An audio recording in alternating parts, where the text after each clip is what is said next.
The St. Petersburg Forum shows that the world is not just about the West. BizBeat, the insight you need. I'm Junfeng in St. Petersburg. It's my first time visiting Russia and attending the St. Petersburg International Economic Forum. I can see Russia is far from how politically and economically isolated the Western media tries to tell you. In fact, 17,000 delegates from 130 countries and regions are attending, making it one of the world's biggest events. The technologies demonstrated at this expo are impressive. Clearly, the Western world is staying away from the forum, and the forum has denied access to reporters from what it calls unfriendly countries. But there's still a big world out there, and they're attending the forum. There are the BRICS developing countries, Asia, the Middle East, Africa, and Latin America.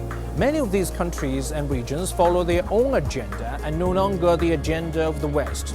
When American and European countries left Russia upon some of the strictest sanctions imposed here, they left a huge void in the Russian economy, be it consumption, manufacturing, or technology.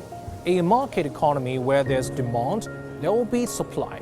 The rest of the world has shown that they are happy to fill the void in the Russian economy.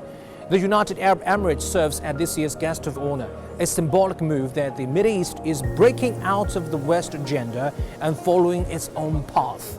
The recent oil output maneuvers conducted by OPEC Plus have also proven the trend to be true. The Indian delegates are here, signing deals to boost trade with Russia to a new record of $50 billion this year.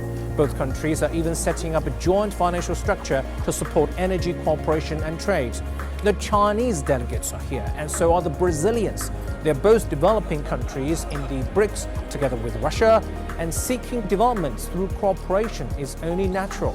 The African delegates are here, not only in June for the forum, but also in July for the second Russia-African Summit and Economic Humanitarian Forum. The city of St. Petersburg is helping African countries design and construct water supply and waterway treatment facilities. And of course, energy and food are what African countries always need, as many countries there are coping with shortages. Russia is not a small country. From Beijing to St. Petersburg, I flew 8 hours, and most of the time over Russia. In fact, Russia occupies 1/10 of all land on Earth. The resource of this country is beyond imagination. As long as the world needs energy, food, and minerals, they will need Russia. Western sanctions can do little to change that. Especially the West is struggling with its own cost of living crisis, political wrestling, and social polarization. A multipolar world is taking shape.